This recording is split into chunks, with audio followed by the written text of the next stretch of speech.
Oh, already? Okay.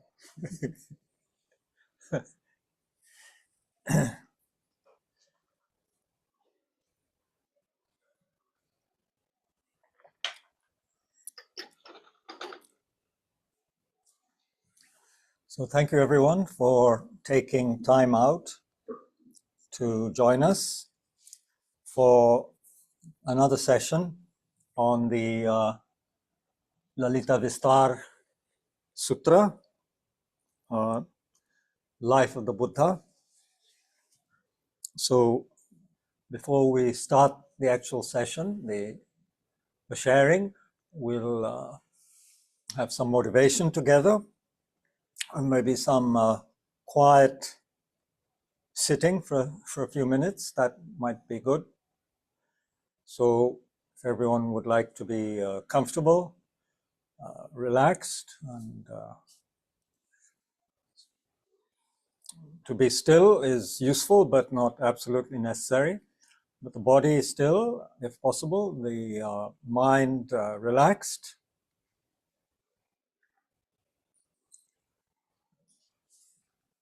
But very alert and awake, wakeful.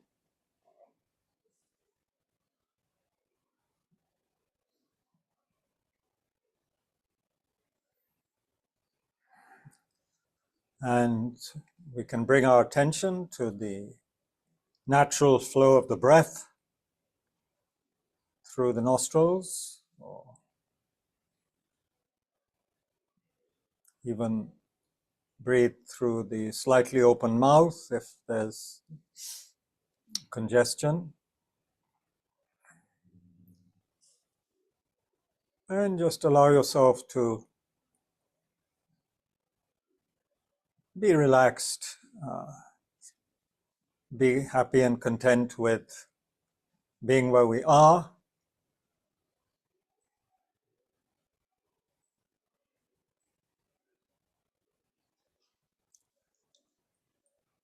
Free from the hectic pace that is often our lot outside of this sanctuary.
And we can motivate that by being here together, investigating and looking at this Mahayana Sutra.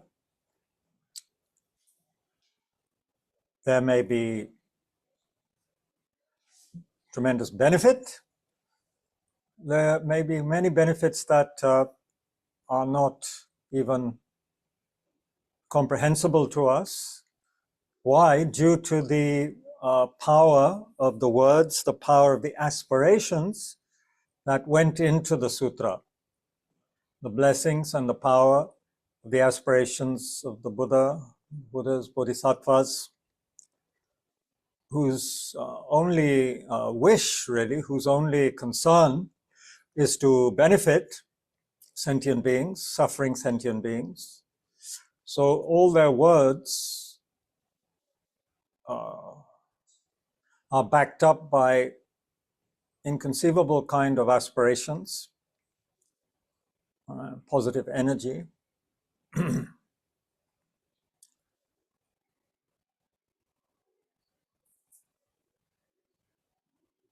So simply by wishing to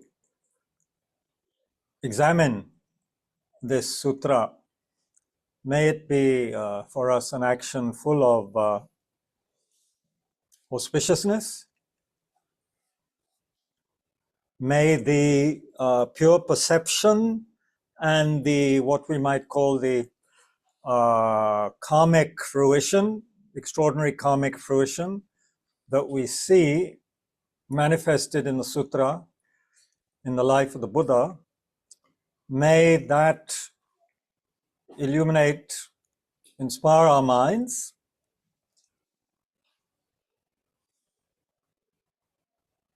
so that we may be able to see our life in perspective and certainly not get bogged down by the difficult aspects of our life, the problematic suffering aspects, but may we be inspired to see the extraordinary potential that all of us have, simply by virtue of having consciousness, having the basic goodness that we spoke about yesterday briefly, the Tathagata Garbh, the Buddha nature,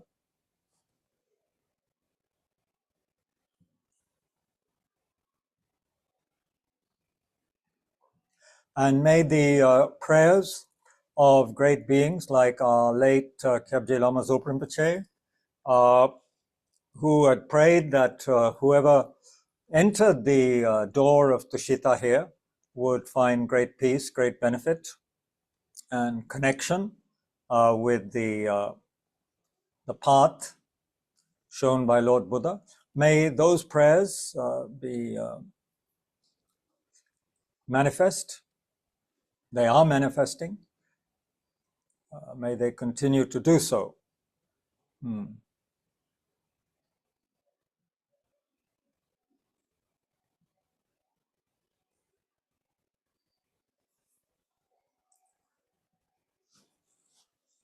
So it's almost, what comes to mind is as a child or a much younger person than one is now, going to the theater or to the cinema, you know, with friends or with our parents, and there's this grand cinema, very fascinating film or performance, and we're transported to another sort of a realm, to another world.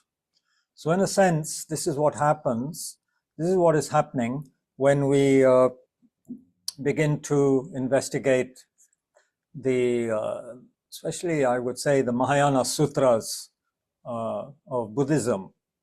There's another world waiting to be explored and enjoyed and to be inspired by.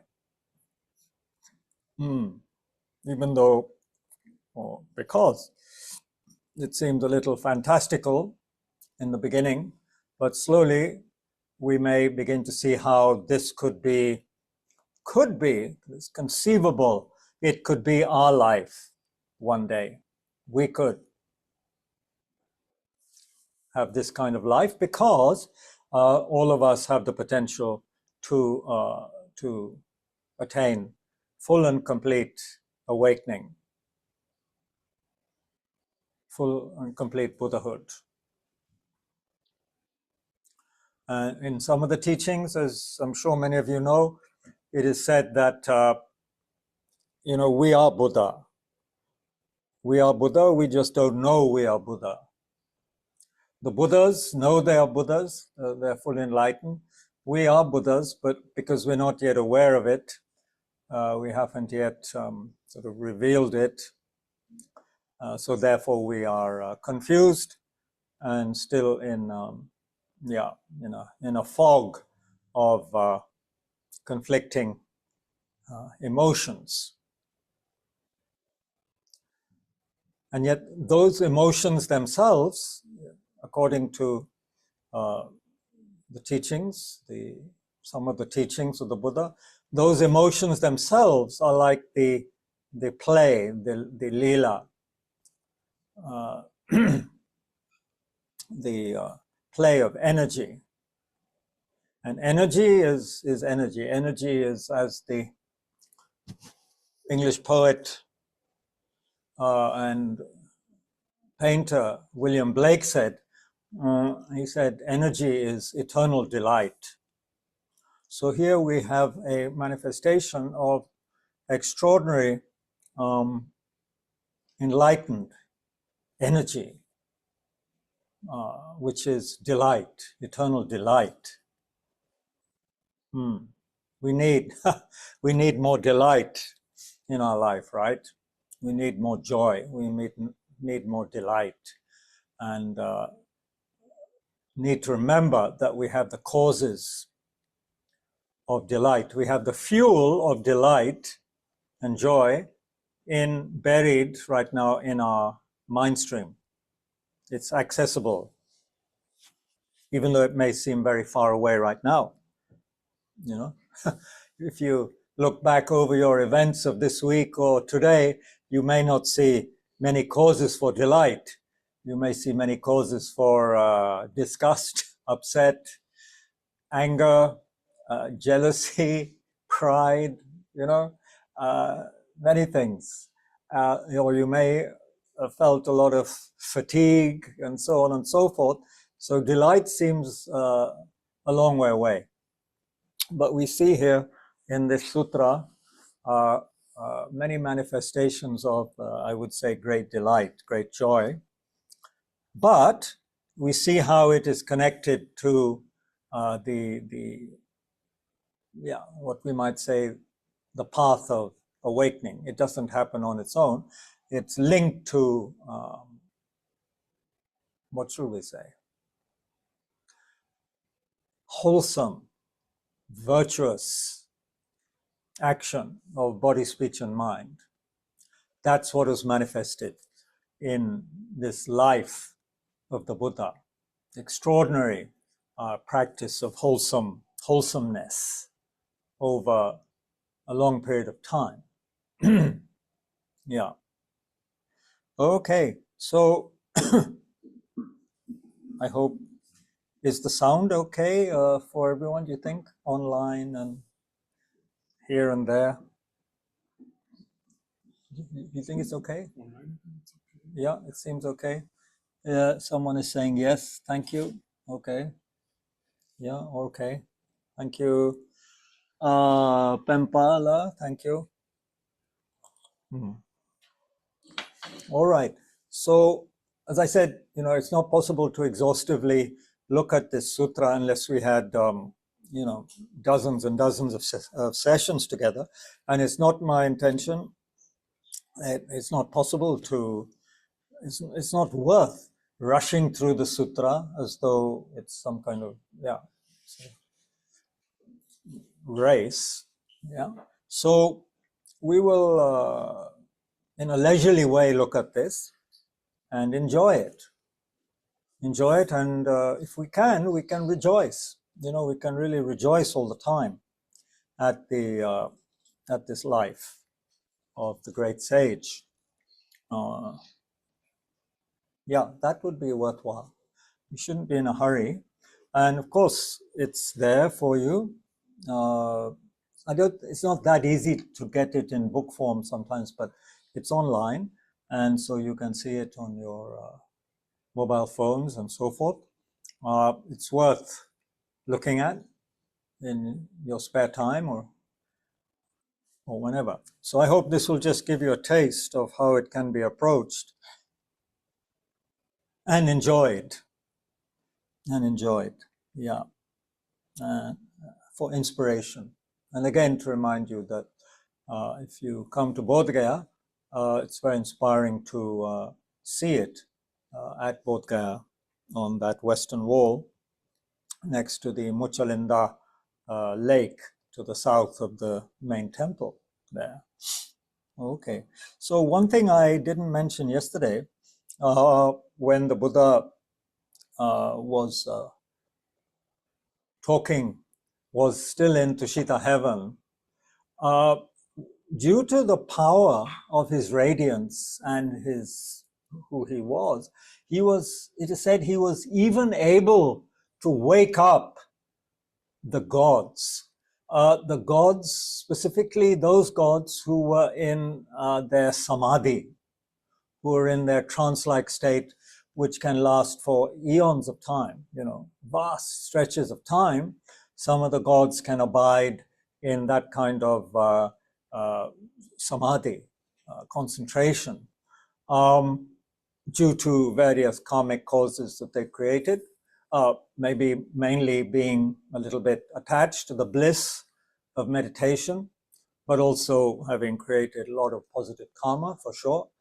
Such gods are in a long-term state of absorption. Now, the Buddha, with his spiritual power, and those gods are not easily distracted, you see, from that meditation. It is so, blissful and peaceful. Who would want to leave it? But even those gods were inspired were sort of woken up out of their samadhi to listen to the Buddha, and they were attracted by the Buddha. So everybody was very interested. There were no bored, you could say, bystanders. There was nobody there at the performance who were bored by what was going on. The Buddha was able to really wake up and inspire all of them to some extent. So they left their absorptions and were listening to the Buddha. And there are many verses in the text on, and I would have brought a book of the text, but even my favorite Buddhist bookshop in Delhi didn't have a copy, and I was too lazy to go to Old Delhi, where I might have found it at Motilal Banarsidas. They probably have that there. That's actually a shop where you can go to, a bookshop, Motilal Banarsidas in Old Delhi. They would have all of these sutras in the original. They would have it in Sanskrit probably, and certainly in English. Yeah. Okay, so I'm going to be looking at what I've posted on in my phone. Right. So, so we have the Buddha surrounded by countless bodhisattvas, also other Buddhas, gods, spirits, yakshas, gandharvas, all sorts of beings are there. One might say, yeah, it's a point of sadness, really, because nowhere does it say, as far as I can see in this text, that the hell beings were there listening, or the pretas, the hungry ghosts. I'm not sure that they were there, because they unfortunately don't have the merit, they don't have the capacity to, what shall we say? They don't have the capacity to perceive the Buddha in his glory. Most of them, or all of them, because they are so caught up in their own bubble of terror, their own bubble of excruciating frustration and pain. So they don't have awareness of the Buddha.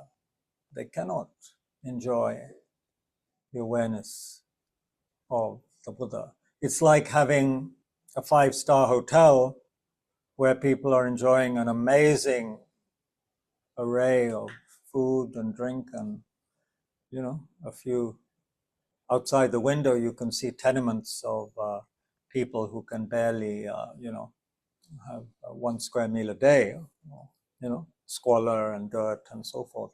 So it's a bit like that. Depending on one's karmic inheritance, one may not be able to enjoy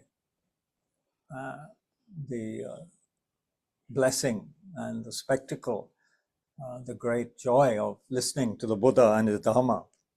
From a Buddhist perspective, we are all incredibly fortunate people to even be able to see these things and to be at a place like Tushita.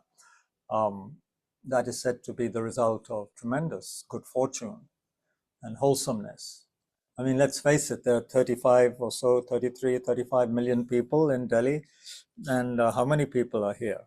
You know, it's like that. So we have some good, I mean, I would say, I'm biased, of course, but I would say we have some positive imprints which enabled us to be here. Yeah.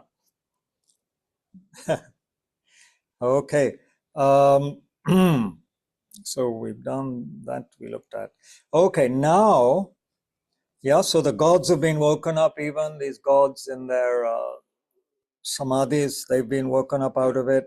And then they're saying, and we looked at this yesterday, they now are asking the Buddha to teach this sutra, you know, teach it so that you can be our doctor and bring us happiness, they say.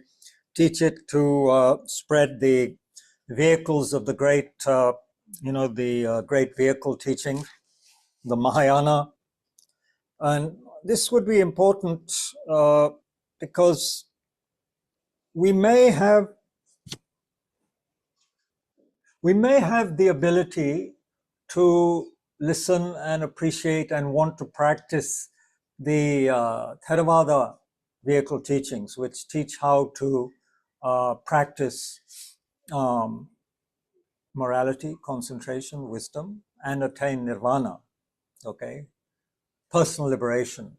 So that would be good. That would be excellent. It's taught by the Buddha.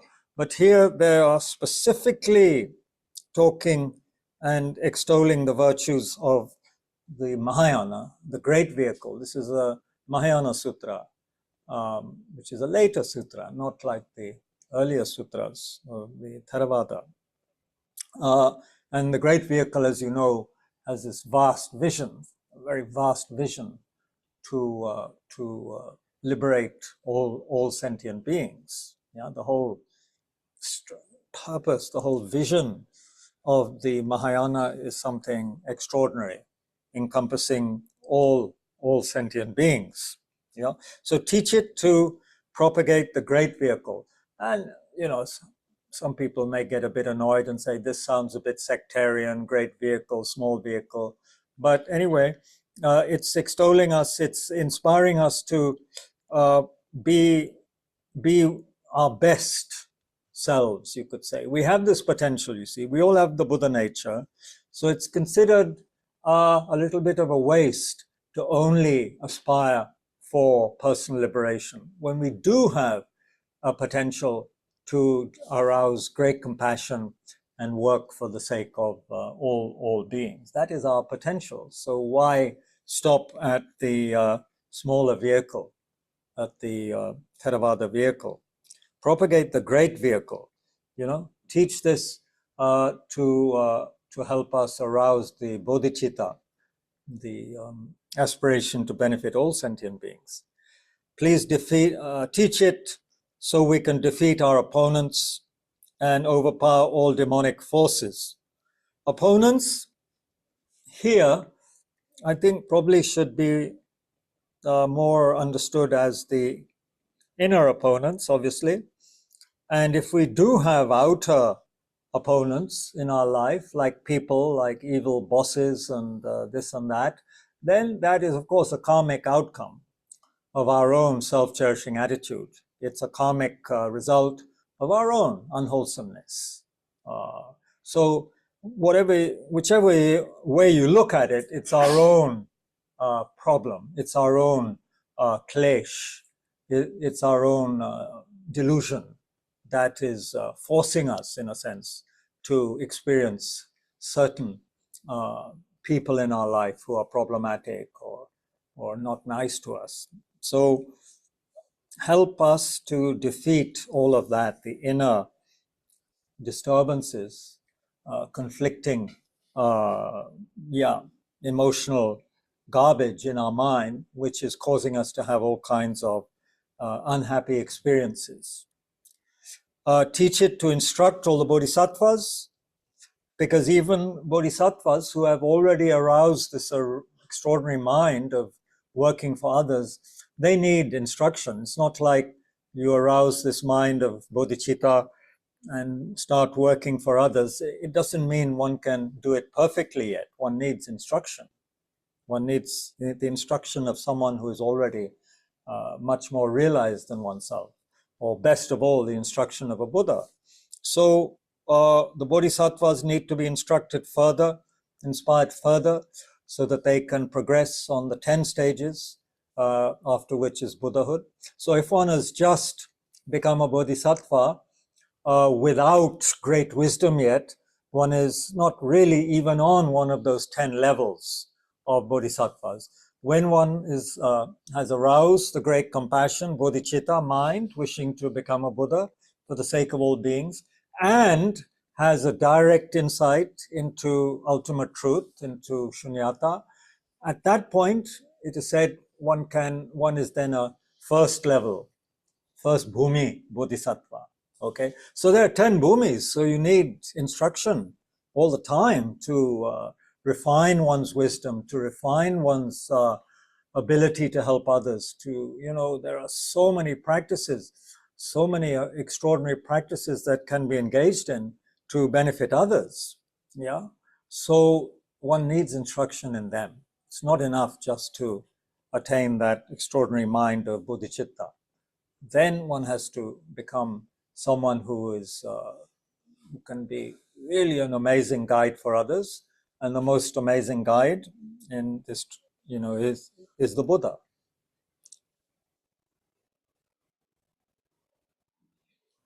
And to inspire others to arouse diligence. Nothing happens without diligence or joyous effort, without energy, without, of course, conscientiousness, all of these things. So teach the sutra to embrace, so we can embrace the true Dharma and ensure the continuity of the three jewels, the Buddha, the Dhamma, the Sangha. It's said that we are in an extraordinary time period, although very difficult, an extraordinary period because Buddhas have appeared in this particular time frame. If you go back to, your picture books from childhood, all the dinosaurs and all those times, there were no Buddha's teachings on this planet at that time. And now we have this tiny time frame, the last 2,500 years only, right? When, the dinosaurs were what? They were wiped out 65 million years ago. So, that whole period of time, there's no teachings on the Mahayana path on this planet as we know it. Of course, there would have been teaching somewhere else in some system somewhere, but not here. And so, and it's not going to last forever in this place either. It comes, it goes. So we're at a period when the teachings are available, teachers are available, and so forth. And so he's saying, teach it so that at least for now, there's a continuity of the teachings and of the Sangha, community of people who help each other practice and so forth. That's so important for that to happen. And teach the sutra to illuminate all the enlightened activities of the Buddha. So by showing, by manifesting, by teaching all these enlightened activities, how the Buddha, those things that we mentioned at the beginning, those 12 actions of the Buddha. So by going through that, inspire beings to wish to be like that. The descent from the realm, how the Buddha descended, I'll repeat that for those who maybe weren't here yesterday also. The descent from the realm of Tushita, entering his mother's womb. I mean, all of these are described in the sutra in tremendous detail with all sorts of explanations and praises and descriptions. It's really quite staggering. Then the birth, the accomplishment in culture and athletics, the life of pleasure, the leaving home, practice of hardship, the proceeding to the place suitable for awakening in Bodhgaya, overcoming the disturbances, Mara, you could say the inner and outer demonic forces, the Lord of illusion, Mara, then the enlightenment, the actual enlightenment, and then turning the wheel of the Dharma, and then at the end, passing into perfect and complete parinirvana. Yeah. So all of these enlightened activities of the Buddha may, teaching this, illuminate our minds, may it inspire our minds. Yeah.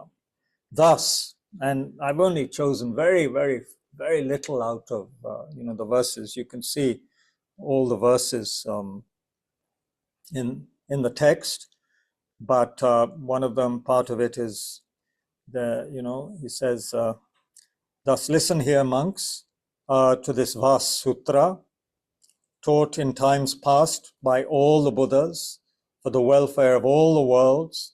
Listen, one and all, to this great discourse. So there's this sense of a cyclic process. This is not the first time that these activities have been announced and shared with the world. It's happened in the past. There have been cycles of Buddhas, dark periods without the Buddha, then Buddhas, and on, since beginningless time. There's no, as far as I know, there is no discussion of when the first Buddhas ever appeared. That is not, it's like saying, when did mind begin? There's no beginning to mind, there's no beginning to Buddhas. So they've come and gone for incalculable time periods.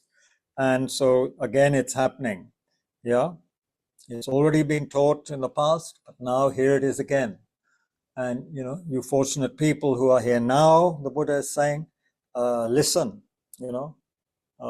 listen to this, and for the welfare of all the worlds, So then there's a short, long description again, and this happens again and again in the sutra, the qualities of the Bodhisattva, sometimes you see the Bodhisattva, when it's referred to the Bodhisattva, as it means the Buddha. He's already a Buddha, but they also sometimes call him the Bodhisattva.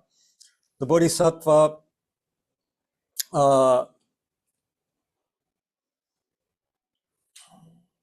the Bodhisattva's learned understanding of the teachings was unimpeded, discerning, and perfect. He was an unerring vessel of mindfulness and was able to recall the teachings of all the Buddhas of the past. The number of dharani is like a long invocation, sometimes a very long mantra. He had learned all of those. The number he had received was infinite. He was like a great captain of the boat of the Dharma, which he had perfectly accomplished through applications of mindfulness. And then it goes through, I think, the 37 facets of enlightenment here, which contain many different kinds of powers, faculties, branches of awakening, and so forth. It's like he is the great captain who is at the front line. They use that word in this translation. He set himself at the front lines. He wasn't a general operating from the back in a cowardly fashion, sending his soldiers forward. He himself is at the front lines to destroy these enemy hordes of the afflictive emotions with the firm Vajra weapon of supreme wisdom, the adamantine, indestructible weapon that the Buddha has found, and which it is his main purpose to bestow upon us, is supreme wisdom.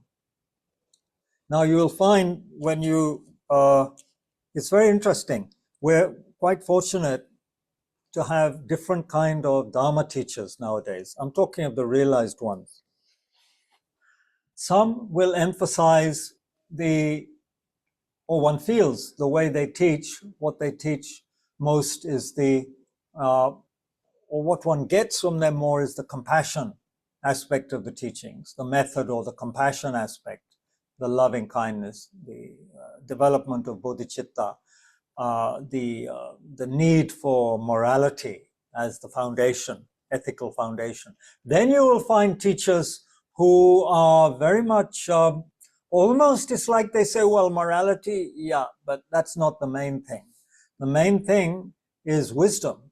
And I think, yeah, the Buddha himself said that, everything he teaches is to lead the disciple to great wisdom, to understand wisdom, because it's wisdom that eliminates the ignorance that keeps us enchained.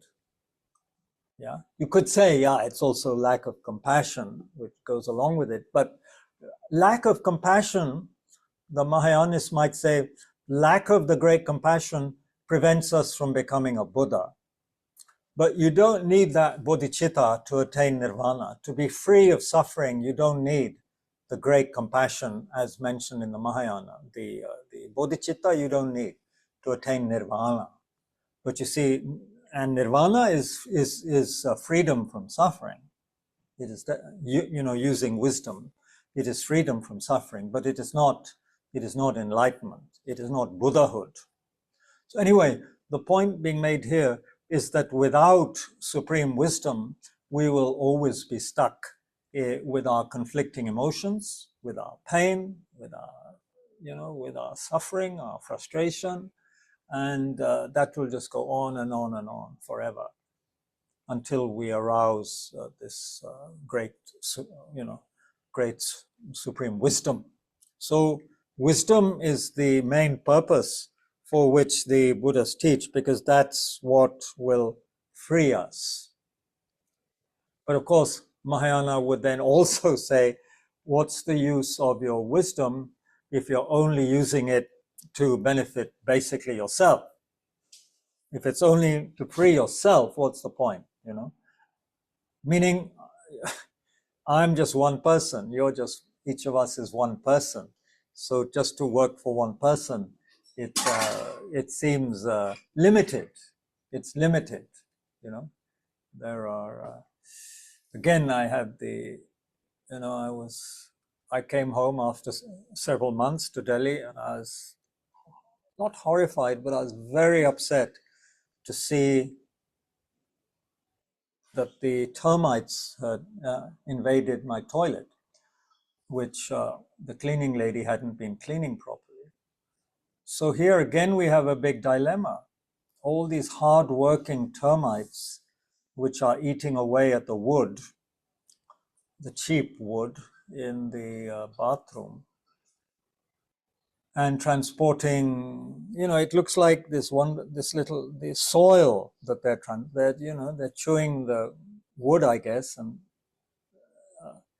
arraying it very beautifully in a line on the side of the wall in the bathroom. So now I'm thinking, am I going to have to again engage in something that is going to cause the death of thousands and thousands of little insects, who are eating up and who are going to, that whole frame is one day just going to crumble, and then who knows how far they will then start to move throughout my dwelling.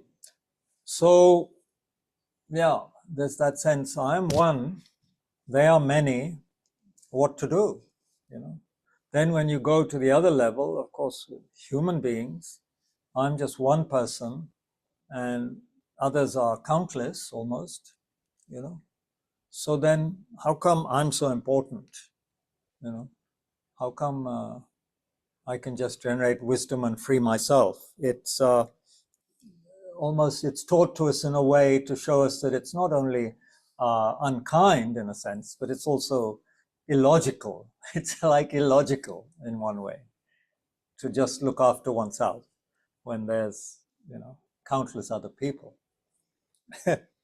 Yeah. Then, you see, now the gods really have woken up, The gods have really woken up and they are reciting all these verses to the Buddha.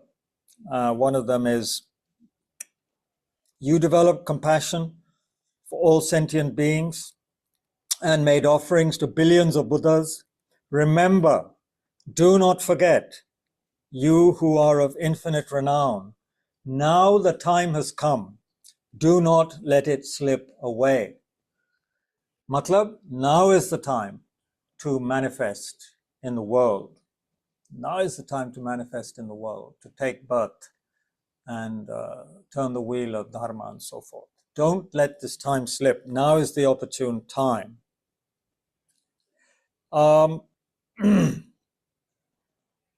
Yeah.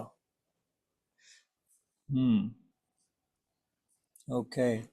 So please, they're saying, please share this Dharma. Don't keep it to yourself.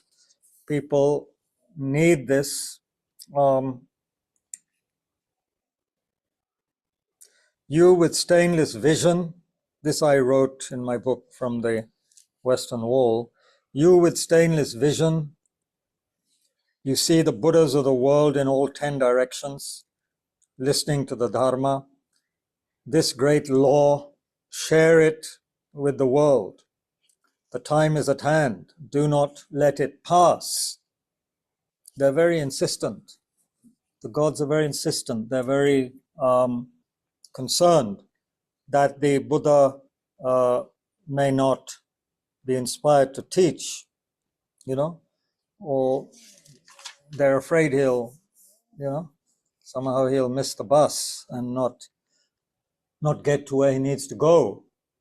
So then there's a long description of also what the Buddha could become, what this being could transform into once he has taken birth in the human realm. There's a whole discussion of what it means to be a wheel-turning king or Chakravartin king, which is a very extraordinary kind of ruler, far, far greater than any kind of ordinary king.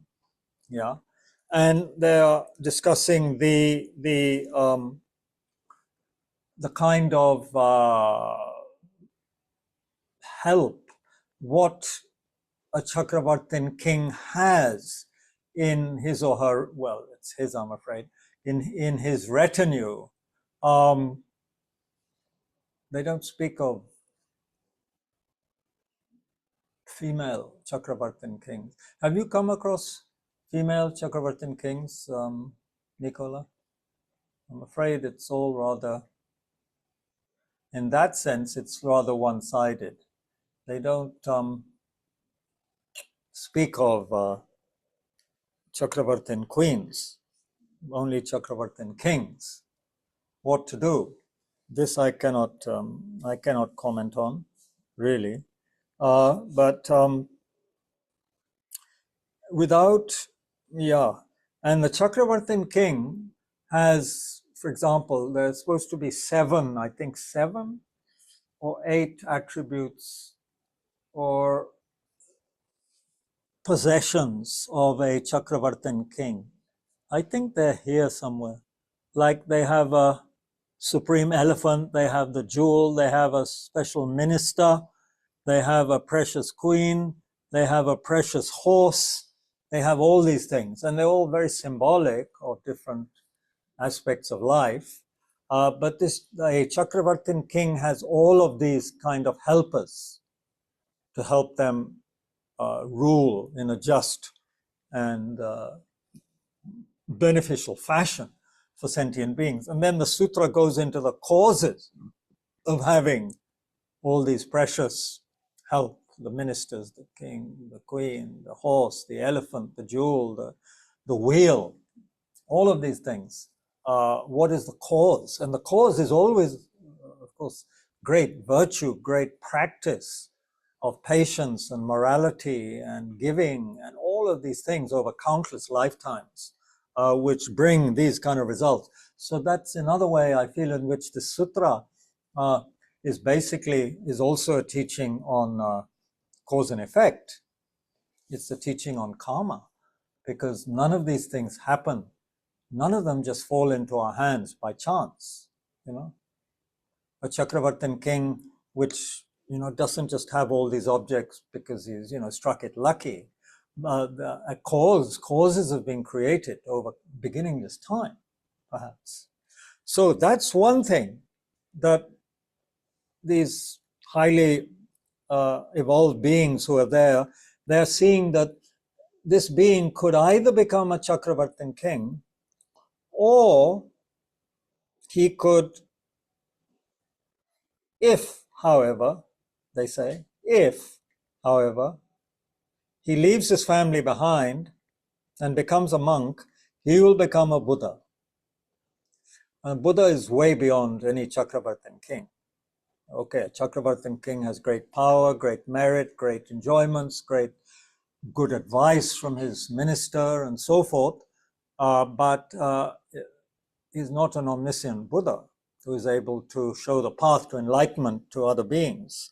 So if he leaves his family behind, becomes a monk, he will become a Buddha, relinquishing the attachment of desire, and without relying on anyone else as a guide, he will become the teacher of gods and humans.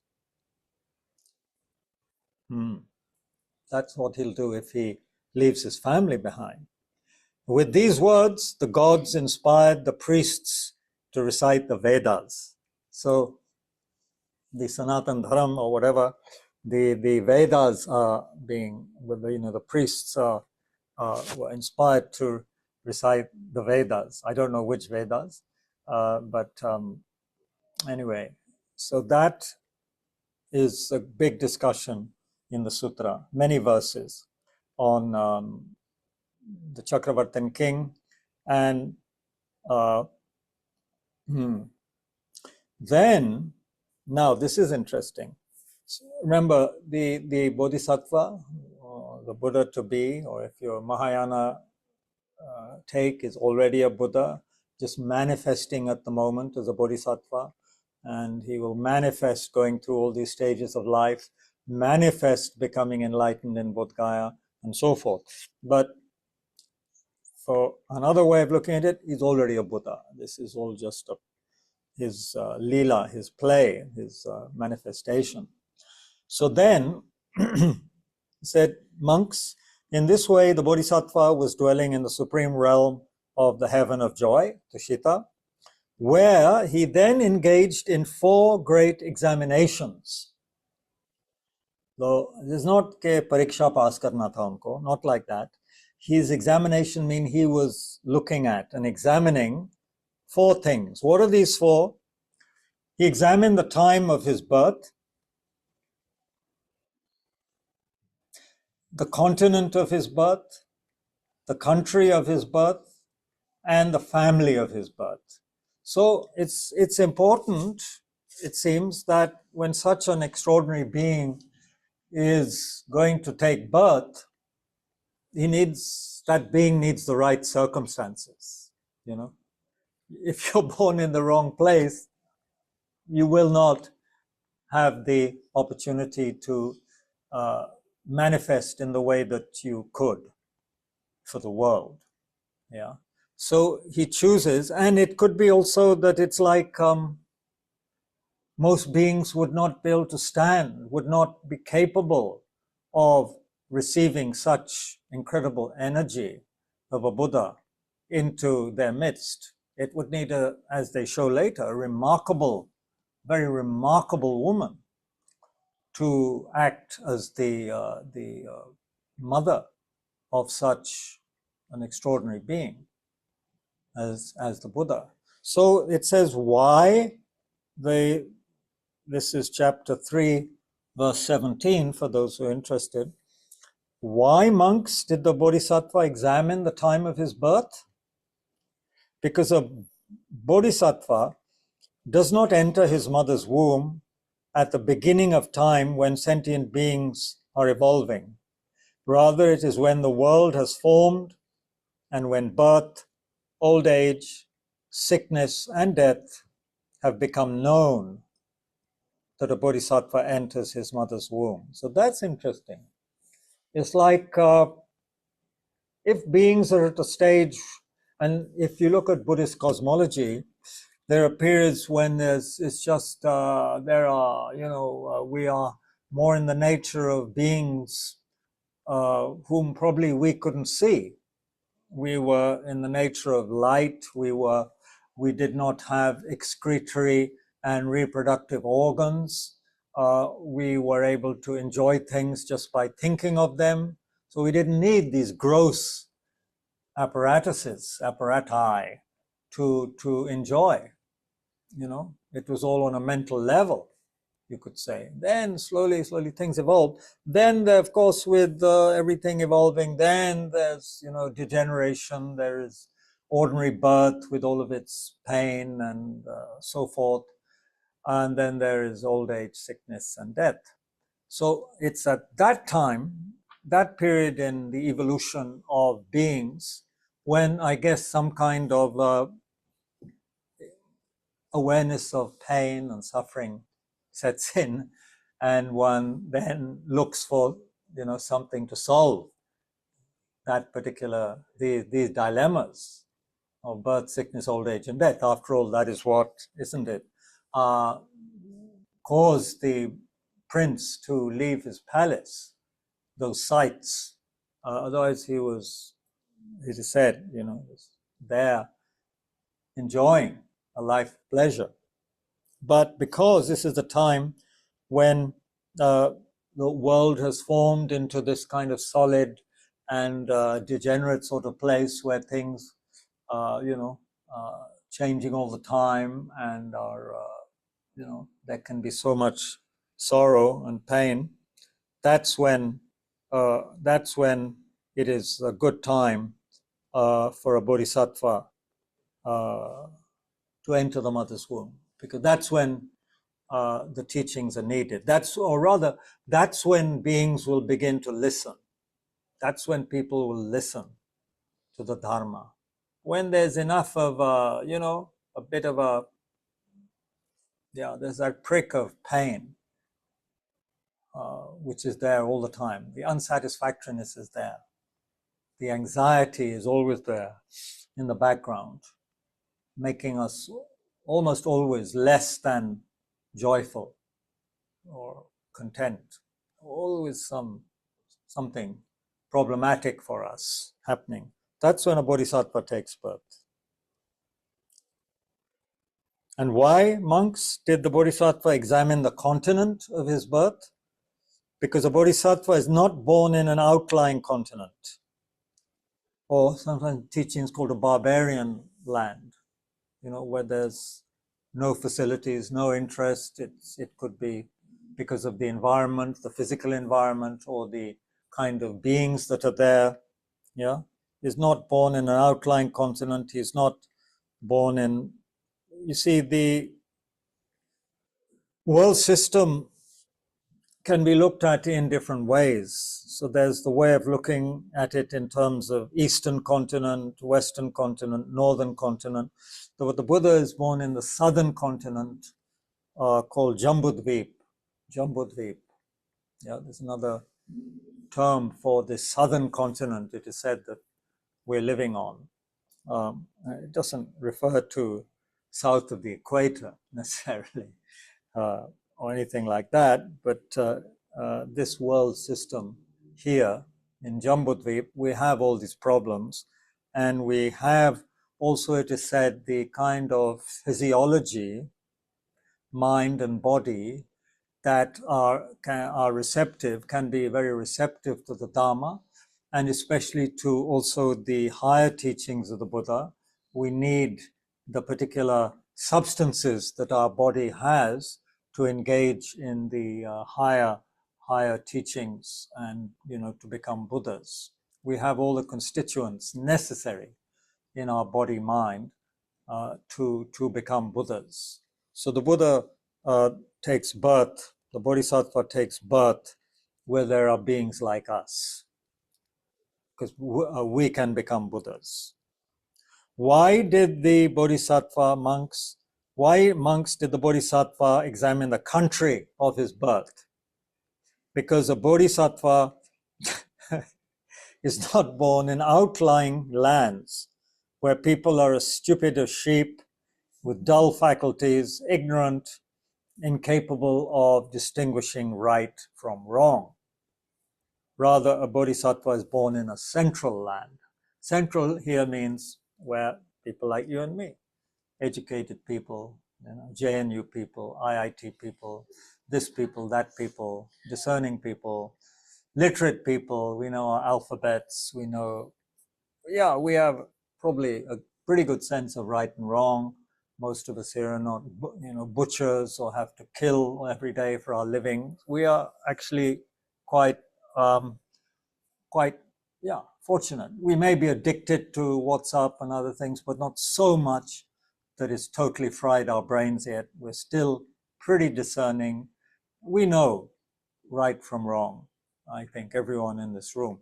One might argue that most people know right from wrong, but just due to habit, we cannot get rid of the wrong, and we don't practice the right enough. Anyway, the Buddha is not born in a place where people are stupid. Of course, not of course, when the Buddha was born, it is said, and a very beautiful passage, which is there in the Pali as well as the Sanskrit sutras, Theravada and Mahayana Sutra, the passage that when the Buddha is born, at a certain point he says, surveying the world, he feels rather discouraged. He feels beings are not going to appreciate or understand his Dharma. He really feels that people aren't going to understand. It is not, people are going in a certain direction and they're not going to really absorb this Dharma. So, because it's very deep and profound, and there are certain words he uses which can be dissected and spoken about eloquently by scholars. Each word has meaning, but basically the Dharma is too profound for beings, and he says it's better that I don't teach. It will be burdensome for me if I teach and people don't understand. So it's better that I just go and live in the forest. He says this after his enlightenment, rather, not after his birth, after his enlightenment. And then it is said that very noble high beings, Brahma, I think, and some other very highly realized God, they request him. They say, look, it's kind of, we understand what you're saying, but there are people who will understand, will benefit from your teachings. So please teach. And so the Buddha accepts, thankfully for us, and teaches. And why, monks, did the Bodhisattva examine the family of his birth? The fourth thing. So we have the the time, the continent, the country, and the family of his birth. Because of course, this could be interpreted in different ways by Marxist or other historians or historians of religion, but let's hope nobody gets upset at this, what I'm going to read. Because a bodhisattva is not born into an inferior family, like a family of outcasts, flute makers. Why does he include flute makers? What's wrong with making flutes? Does anyone know? Historically in India, what's wrong with a family of flute makers? Maybe they're just making music all the time and not, I don't know. Outcasts, flute makers, cartwrights, or servants? Cartwrights, people make wheels, no? A bodhisattva is only born into one of two families, a priestly family or a family of the ruling class. Makes sense. Makes sense.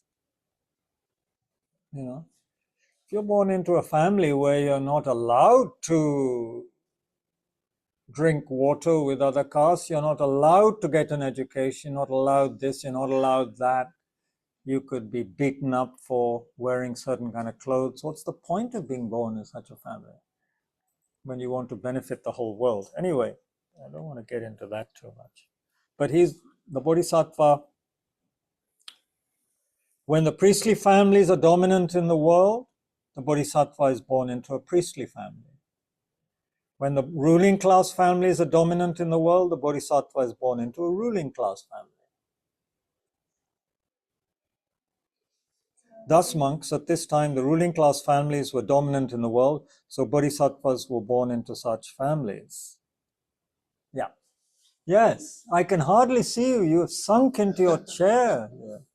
Yes. Monks. The Dalai Lama and many of the Tibetan monks were born into poor families. Poor, yeah.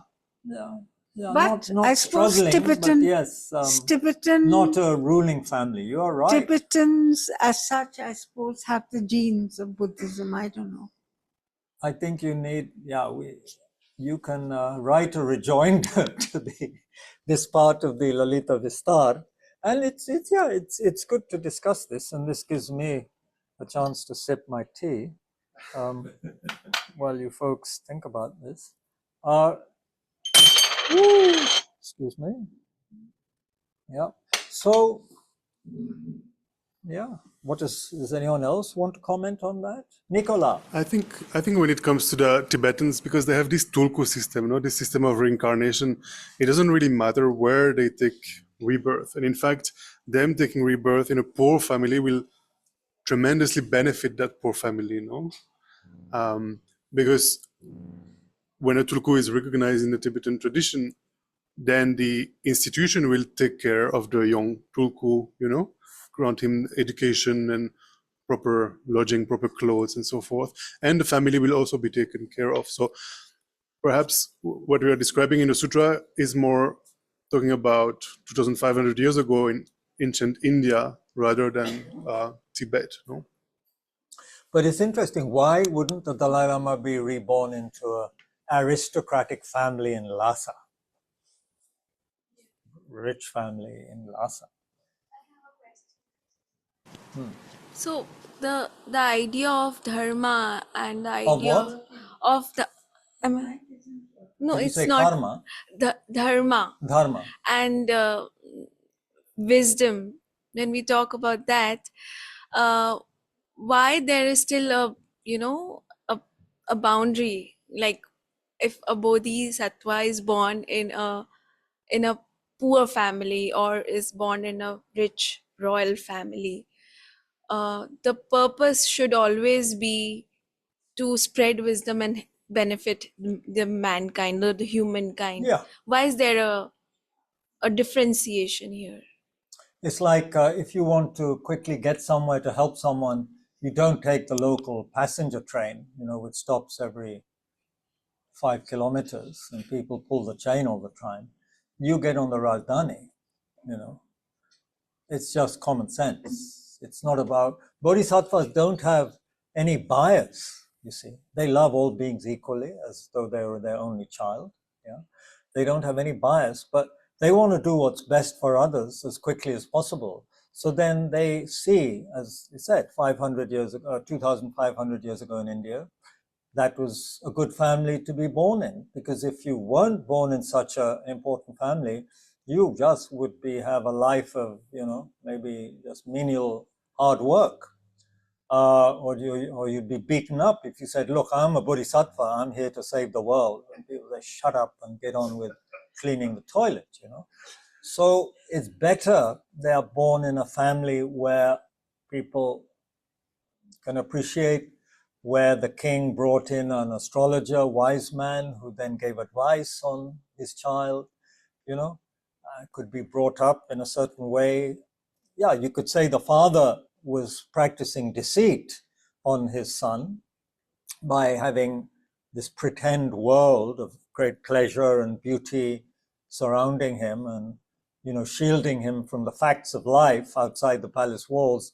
But on the other hand, Siddhartha did have whatever he actually needed, and it also made for a very good life story, where you start in a certain way and then you see the shortcomings of that lifestyle, that very high lifestyle. And it would be different for different time periods. If there's said to be 1,000 Buddhas in this vast eon, and Shakyamuni was the fourth only. So we have 996 more world teacher Buddhas. There are countless Buddhas happening, right? But actual world teachers who become very prominent and have a karma with particular world system, 996 more in this region, perhaps, of the galaxy. I'm not sure if it refers to this planet. I'm really not sure about that. I'm very confused when people say that all the Buddhas are going to be enlightened at Bodhgaya, because I can't see Bodhgaya right now being a very conducive place in maybe 100 years to be enlightened the way it's developing. But who knows? Bodhgaya is a not necessarily a physical place or a fixed physical place, right? Anyway, yeah, I don't think there's a contradiction there between the Dalai Lama being born in far-flung Amdo, close to the Chinese border, and what the sutra is saying. But yeah, it's a good point. Some great teachers were actually born in rather poor families, nomadic families. Situ Rinpoche, I think, he was born in a peasant's family as well, the great Kagyu Lama, His Eminence Situ Rinpoche, who's taught here at Tushita many times. Great Lama. Yeah, okay. Kabir Ji. We also have the 88 Mahasiddhas, 84 Mahasiddhas, porters, weavers, sex workers. Sex workers, yes, exactly. Yeah, what about that? Let alone cartwrights and flute makers, they were, sex workers. So how does that happen, Navinji? What's going on? But they're not world teacher Buddhas, they're just Mahasiddhas, right? Yeah, but we are also talking about Bodhisattvas here, so right. Yeah, it's not just the sutra is also talking about the Bodhisattvas. So and it's a highly realized being. So yes, yeah, yes. So there you go. Nothing is this. I mean, paradox is there all the time, and I don't think we need to see any rigid, any insuperable problems when a sutra says one thing and something else seems to be happening in the world. We can see the need for different kind of manifestations in different places, and there are different circumstances necessary maybe for a world teacher, because that world teacher needs to quickly be able to manifest whatever they are destined to do in the world or can do in the world. And according to the time and place, there will be, I mean, one could say at this point of this eon, it is best to be born in a priestly or ruling family. Doesn't mean that billions of years from now it will be the same. Maybe a different kind of family then, which have some kind of, half human, half AI or something like that. That's the best kind of family to be born in. Or we have AI Buddhas, who knows? For this reason, the Bodhisattva engaged in these four great examinations, the time, continent, the country, and the family that he was to be born in. And he engaged in these as he dwelt in the supreme realm of the heaven of joy, Tushita. How auspicious for us, all these things. Having examined, having examined these points, he remained silent. Then they have, and again, this is, I think this is great because it can lead to a lot of debate, and some people become furious, could become quite furious, at what the sutra is about to say, and say, anyway, see how you respond to this. Friends, the woman in whose womb a bodhisattva is conceived in his final existence, matlab after all of his lifetimes of work, in giving away his arms, his legs, his head, and all of the actions our great bodhisattva is said to engage in for the Dharma, the patience, all of it, the generosity in his final existence, meaning final existence before becoming a Buddha. That woman must have 32 qualities. What are these 32 qualities? Okay. A bodhisattva in his final existence must be conceived in the womb of a woman known by all and steadfast in conduct. She must come from a good caste and a good family. She must have an excellent figure, an excellent name, excellent proportions. It's like, is this Donald Trump we're talking of?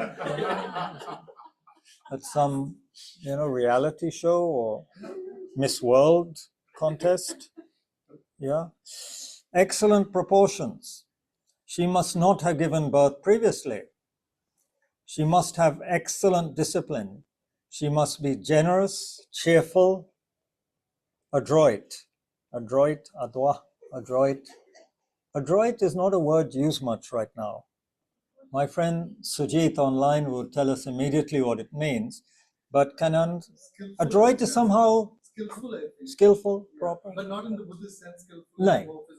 Yeah, adroit. Thank you. She must also be clear-minded, calm, fearless, learned, wise, honest, without guile. She must be free from anger, jealousy, and greed. Do you know many people like this? Women or men? She must not be coarse, no dirty jokes on the side. She mustn't be easily distracted, so no WhatsApp, or prone to gossip. Wow. She must be patient, good-natured, with a good conscience, and a sense of modesty. Buddha's mother, so he's going to get her genes. Huh? Buddha is going to get her genes. Her genes? Her genes. Yes. Genes. So she has to be better. So he'll get good proportions. All the marks, yeah, you're right. All the physical genes and possibly other things. I don't know if the mother's mental qualities can be transferred to the baby. Father के बारे में अभी नहीं बता रहे हैं. ये तो patriarchal text है ना. ये तो औरत के बारे में ही बोलेगा. Qualities हैं to compensate for the father's lack. नहीं, बाप के बारे में भी बोलते हैं. They also talk about the father. Yeah, but I think, but I don't know if they do. Anyway, I haven't finished. She must be patient, good, She should have little attachment, anger, and ignorance. So previously they said she should be free from anger. Now they say she should have little anger. So again, one can always find contradictions. She should be free, oh dear, should I say this? Look, it's in the sutra, right? It's not me. She should be free from the faults of womankind. What are the faults of womankind? What are the faults of of womankind, Gaganji? Is Nivita here? Nivita's not here, no? Old patriarchal society, and a lot of it would not be acceptable today. I think Buddha's okay. And his family I can only see your involvement nose don't and your matter. eyes. I It's don't kind think of the family disconcerting. and the Thank you. continent can also be bothered about. Anyway, What is Buddha?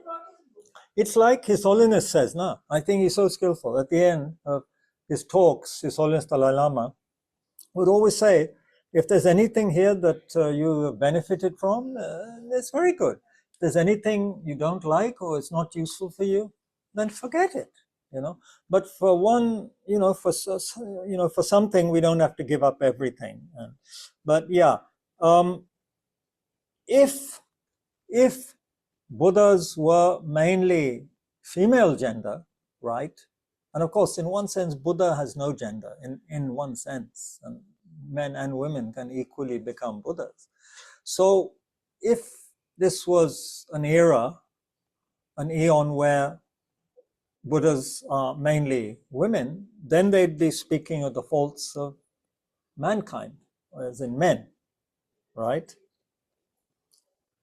And of course, she should be a devoted wife. So not adulterous, nothing like that, right? Devoted wife. In his final existence, a bodhisattva must be conceived in the womb of a woman with all of these excellent qualities. A bodhisattva is not conceived in his mother's womb while the moon is waning. He must be conceived during a full moon. On the 15th day of the waxing moon, and in conjunction with the constellation Pusya, the bodhisattva will be conceived in the womb of a mother who is observing the Posada fast. So it comes from Hindu astrology and Hinduism. I think there is a lot of Brahminical influence on this. A lot of Brahminical Yeah, influence. sure. This is why it's fascinating for, I don't know, the kind of people who study sutras from that angle. What would they be called? Religious historians? When Jesus was born, there was a particular star. Yes. Yeah, something like it. We all followed it. Meaning it's kind of an auspicious time. For such an auspicious being to be born, it has to be a conjunction of many auspicious sort of planetary and other, conjunctions and so forth. The bodhisattvas and gods, having heard the bodhisattva explain the attributes of the pure family and the pure mother, thought to themselves, where can a family with the qualities described by this being be found? Then they go through, I was reading on the wall in Bodhgaya, all these different places they start looking at, and they keep on rejecting each place because each place has some fault. Many good qualities, but the people are like this, or it's not, not quite appropriate for some reason. Then they come to the seat of the Sakyas. The seat of the Sakyas. Pondering this question, they thought the seat of the Sakyas is wealthy, prosperous, agreeable, pleasant, has bountiful harvests, is teeming with people. Its king, Shuddhodana, descends from pure families on both his mother's and father's side. His wife as well is pure. His deeds are not swayed by the afflictions, and he bears excellent physical characteristics. Extremely wise and endowed with brilliant merit, the king comes from an illustrious family and is descended from a line of universal monarchs. So you see, the father is also a special guy, He's descended from the Chakravartins. So that's pretty special, okay? He has incalculable wealth and treasures, of course. Then there's more description of, and you see, this is a sutra for everyone, you see, for the scholar as well as, you could say, maybe people who need more, what should we say? Yeah, need more glamour and more kind of Netflix type stuff in the, so it's describing the, again, the mother. The movement of her limbs is gentle. Her skin is as soft as Kachilindika cloth. I have no idea what that is. Kachilindika cloth. Her eyes are as pure as the petals of a newly blossomed lotus flower. Her nose is well formed with a beautiful complexion. Her limbs are firm and gently curved like the arch of a rainbow. Every part of her body is beautiful and free of faults. She is attractive with lips as red as the bimba fruit, a tapered neck bedecked with jewelry, and teeth as white as jasmine and sumana flowers. She has sloping shoulders, tapering arms, a waist curved like the arch of a bow, perfect sides, and a deep navel. Hips are smooth, wide, round, and firm. Body is as firm as a vajra. And then thighs that are as well proportioned as an elephant's trunk. Well, anyway, goes into the calves like an antelope's. Have you ever seen an antelope's calves? Has anyone? Any animal specialist here? Huh? Excuse me? Must be like a thoroughbred horse. Yes. No, he's also described as, Oh, I yes. think, elephant part. Yeah, I mean, I'm not sure if the sutra has a description of the 32 marks of a great being. But yeah, there's all sorts of strange, well, not strange, but yeah, all sorts of things described. The palms of her hands and the soles of her feet are like liquid LAC, luck. That's a kind of gum, resin, is it? Luck? No, lacquer. Is it lacquer? Anyway, she's attractive to others with faultless eyes, alluring to the mind, pleasing to the eye. Form is superior, etc. Okay, since her form is like a magical emanation, the word Maya, meaning magically emanated, was included in her name. She's also skilled in all the arts, like a celestial maiden in the garden of Indra. Maya Devi lives in King Shuddhodana's female quarters. She is fit to be the mother of the Bodhisattva. Kabir Ji. Thus, it appears that the purity of the family described by the Bodhisattva can be seen only in the Shakya clan. Kabir Ji, Ji. I've understood why this is written like this. Why? I was not paying full attention before all this began. Well, But you were as not soon paying full as attention? the whole description of the mother and the whole thing about castes began, then That woke you up. that woke me up. So I'm sure if this was being said to a large congregation of presumably men, they would probably sit up and pay attention. Yeah, maybe that's it. Maybe that's it. So that's a very good point. Question, actually. It's a very good point. Yeah. Anyway, what it's saying is that everything connected with the Buddha, because of his extraordinary merit, extraordinary power, everything connected, where he's born, his parents, everything is very extraordinary, very special. Yeah. So we needn't be too dismayed by that, But it's definitely sutras like this. I guess that's why not many people read sutras nowadays, because it has long descriptions and it's politically incorrect. It's not in tune with a lot of modern so-called radical thinking. So yeah, but then we're not reading this. One could argue sutras are not there just, of course, to entertain or to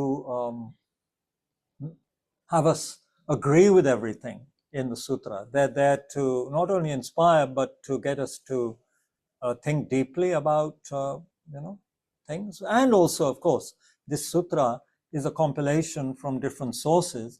And of course, it's going to be, to a large degree or to some degree, a product of its time. So, yeah.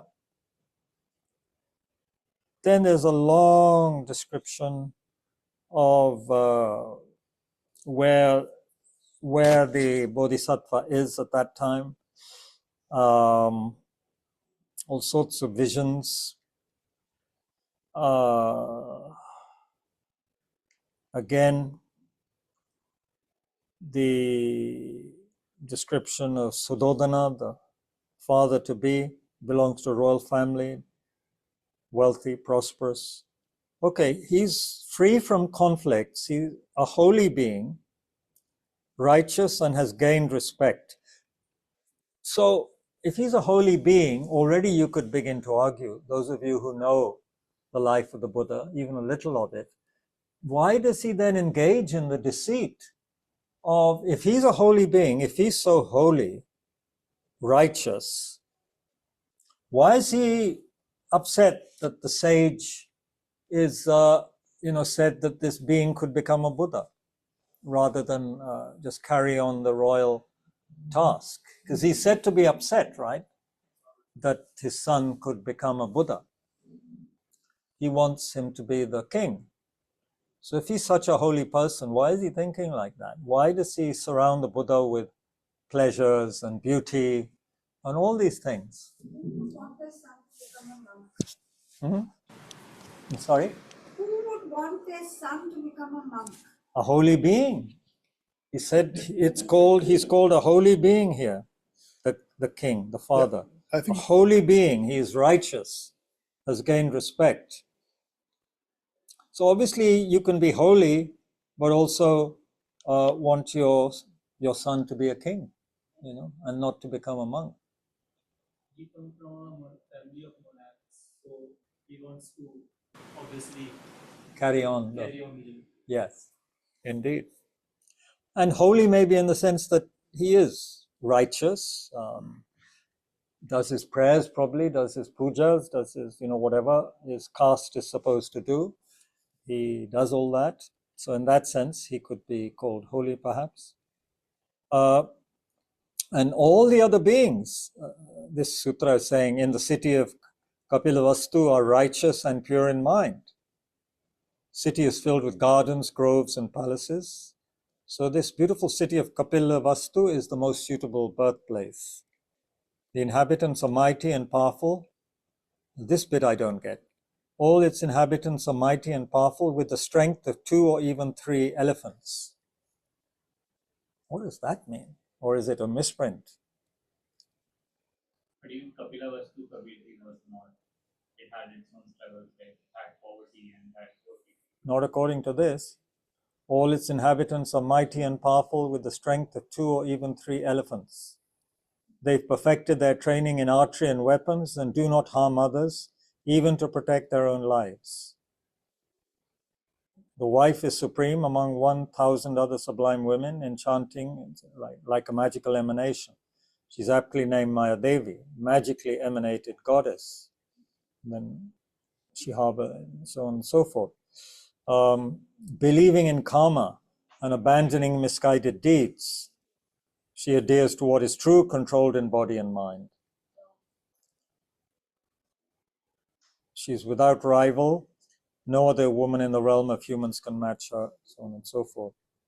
For 500 lifetimes, she alone has been, Okay, so let's have some more discussion.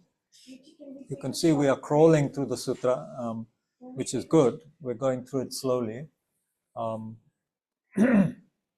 the time is 8. They want a short break. Excuse me? They want a short break. Yes, please. They. Okay.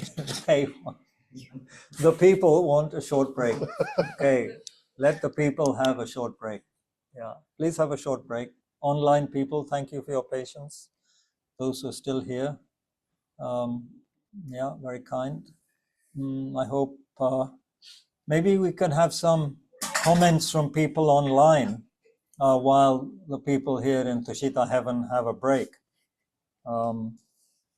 There are a lot of gods and goddesses here, but they need a break. Give me a break, man. Okay. Samir Dhingra ji. Okay. If people do want to ask a question online, will you be able to unmute? Yeah, they can unmute, yeah. And there was a question in the chat also, but it's not really related to the sutra. What's that? Sorry? They can unmute if they have a question, but there was also a question in the chat before the session that is not really related to the sutra. I don't know if the person is still there. No. Vidushi. No. Vidushi, you're here. You can ask your question. Vidushi Kumar. You can unmute your microphone and then you can ask. Who will look after his kingdom then? Yeah. Vidushi? Otherwise, Kabir Ji, there is a question here. Yeah, sure. I'll just go there. Maybe if it's a question that everyone can benefit from, we could, ask. So, I am very new to Buddhism and I Okay. wanted to understand one thing. Okay. That when we talk about the mighty and the great things about Buddha Yeah. and the time of birth and their family, Hmm. as normal human beings, how can we, with so much of chaos in our lives, isn't it too much to ask to become like Buddha?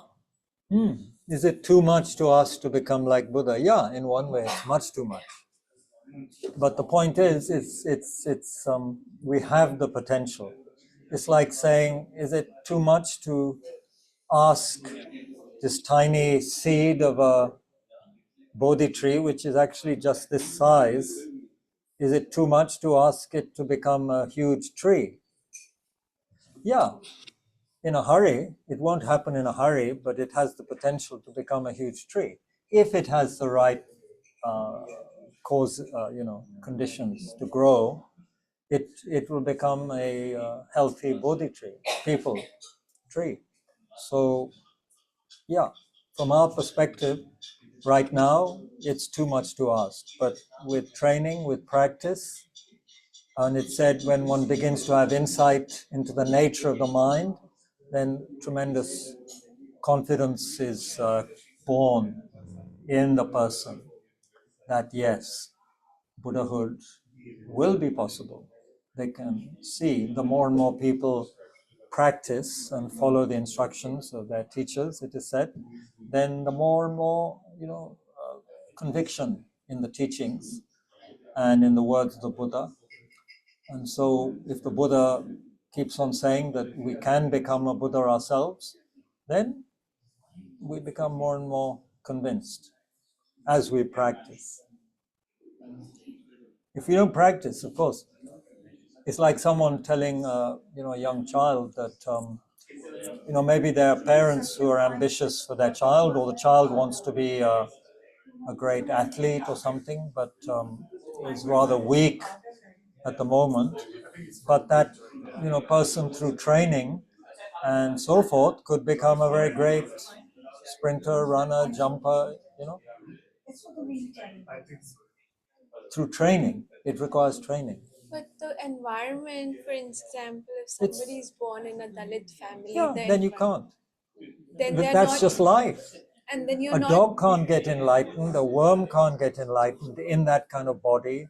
Many of us won't have the circumstances. That's why one of the initial teachings we are asked to reflect on is on what's called the precious human life, which means we have a human life, but even just having a human life isn't enough, because we know that most human beings don't have the opportunity, don't have the interest, don't have what is required to, to be able to practice the spiritual path. Many don't even have enough, to sustain their body and mind. So, of course, we need all the right conditions. But if we are talking about benefiting the humankind, yes, is there a differentiation of somebody born in certain class or creed to somebody born in certain class? No, everyone can become a Buddha and help others, but if they don't have the certain kind of circumstances. If you don't have the circumstances, you can't do it. It's like if you put a plant in the dark, it's a sapling in the dark, it'll die because of the darkness. There's no light. It's not a moral thing. I need to just stretch a bit. Thank you so much. Are you leaving? Come again, yeah. I have a long way to drive. Where do you...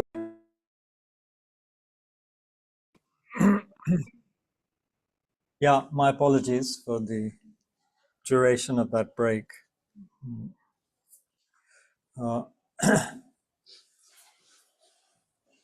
So, did you say there were some questions, Nico, online, which we could look at? Okay. Acha, they're not written down. Some hands were up just before the break. Maybe you can ask your questions. Anup Sharma and Vidushi, still waiting for your question. No, you can unmute. Thank you so much. Kabir Ji, my question for you is, yesterday you were talking about, I think, conceptual understanding and, subtle understanding. So what I'm thinking is, like, in regular everyday conversations and experiences in life, is there a way in which we can move from conceptual to subtle? Is there a practice that we can, of course it won't come all of in quick time, but is there a practice, is there a way to listen for the subtle? Are you talking about when we are talking with other people or engaging in ordinary day-to-day activities? Yes. Is this what you're talking about? Yes. To go into the subtle level or the non-conceptual level? Are you speaking in spiritual terms as part of practice or a part of how to become more subtle in just everyday interactions with people and situations? Yes, I the wasn't quite latter. How to become subtle, how to listen for the subtle in everyday conversations. in conversation. Well, perhaps we need to quieten our mind a little, be less distracted, which is difficult because our lives tend to be quite busy and distracted. Also, I think what I found with myself, and of course one sees it in other people a lot, is this inability to just take things slowly and to actually listen to other people properly. I think it's hard sometimes one feels it's hard to have conversations because other people are very eager to say what they want to say. And so one doesn't really fully get to say what oneself has to say because the other person has already decided to butt in and say something. So then it becomes difficult. And also, most of us don't appreciate, do we? Silence. We get confused and awkward if there's silence between us and another person. So where is the space for becoming more subtle and listening and to be more intuitive? Of course, yesterday what I was talking about was more in terms of understanding the spiritual path, not just conceptually, but going into non-conceptual understanding of things. That's what I was mentioning.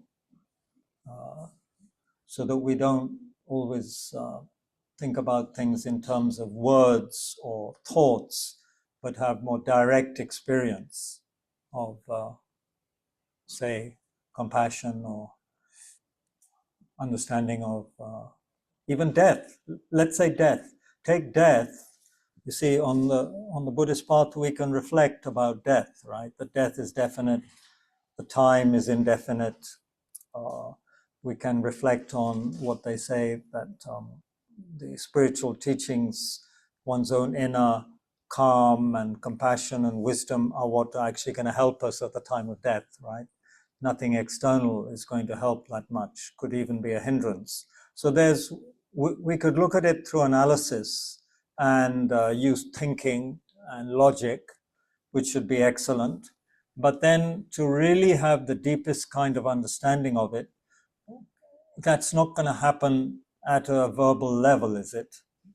it's going to happen at some level beyond words, where we have a more like a gut level feeling about it. Yeah.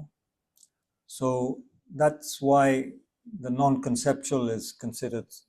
That's beginning to understand why non-conceptual is so important on the spiritual path.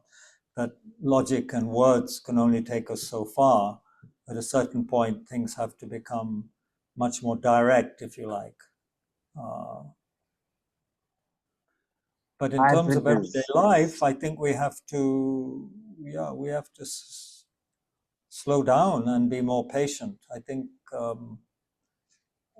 I was born at a time from a generation that where life was much slower in many ways in terms of communications. I mean, we wrote letters and so forth, and often didn't expect replies to things for days or weeks. Nowadays everything is speeded up tremendously. So I think sometimes the subtlety would be a necessary casualty of that speed. If you're going along a road at great speed, then you don't notice the individual plants or what's happening on the side of the road, right? It's like a blur. When we slow down, we can be much more attentive and careful and inquisitive. Yeah. We're in a hurry, basically. I mean, we're in a hurry most of the time. Don't you think? Are you in a hurry I most mean, of the time? I guess most of us are, but what is beautiful is, like when we slow down and we listen for the subtle, I think the kind of things that we discover through understanding, it can be much more, I would say, surprising or something deeper that we may not have expected when we slow down, listen, observe the subtle aspects of speech. I think a lot of meaning is generated through cause and effect, what you said, logical ways of thinking. But when we listen for something that only comes when you slow down, probably we'll be able to make much deeper meanings of things. Yeah, it just makes sense, yeah, it's just this frantic addiction to shortcuts, speed, just getting, yeah, it's just too fast. For people like me, I mean, I often feel like kind of a dinosaur, still alive at a time when everybody else, especially younger people, perhaps are much too fast, much too quick. But I may be exaggerating. Fortunately, I think people are very adaptable, and most people can quickly, I think, see the advantage of slowing down and paying more attention. I think because it's something we need, actually. I think it's a human need to communicate at that level rather than at a very superficial level all the time and a speedy level. I would think that's very much needed by human beings. So that when we don't receive it, like most people aren't receiving it, that kind of attention and concern and care and the curiosity of friends and parents, then people suffer a lot, wouldn't you think? There's parents aren't paying enough attention, perhaps, to children or growing people and growing adolescents and so forth. People feel not attended to. Attention is an interesting word. Somebody was pointing out, one Western scholar was pointing out, how the word attention has in it hidden this word tend, to tend. And to tend means to look after something, right? To tend a flower, to tend something, to look after. So if we're all speeded up, we don't pay attention, we don't tend things properly, then that leads to feeling uncared for, not looked after properly. So that is very painful for people, I think. So then we don't, and then of course, the other thing, it makes us more and more attentive just to the superficiality, to the external appearances of things, right? And we don't, it's a bit of a cliche, but then we don't appreciate the inner beauty of ourselves or other people, right? If we're just looking at the outside all the time and distracted by form and so forth, and then we don't go into the subtleties, then we would miss a lot, Thank you. That's Thank you. the point you brought up. Kabir Ji. Ji. Yeah. There's Yeah. also Ishani. Yes, please go ahead. Yeah, hi. Hello. Hello, Kabir Ji. Yeah, Ishani ji. Ishani. Yeah. Mhm. Where are you? Where are you speaking I from? am from Bombay. Bombay. Yes, Yeah, and I have been to Tushita, Dharamshala, Tushita, McLeodganj for That's quite a few retreats. Yes, and I'm a big fan. Thank you so much for a big fan of Buddhism. Buddhism Good. and also your teachings. Oh, Okay. Yeah. I So, don't have a page or anything or where you could no, like, but thank you. no. But fortunately, now I am there in the, Delhi Tushita group so that I Good. can attend. Yeah, yeah. Please. Otherwise, yeah, Yes. Mumbai doesn't have much of a scope as such. Yeah. That's Mhm. right. Mhm. So, okay. So, my question is, like, we have learned so much, and it's all so relevant and acceptable in life. And but the balancing, like as a student, I understand, but I also want to share it. As you said, Dharma, it should be shared, right?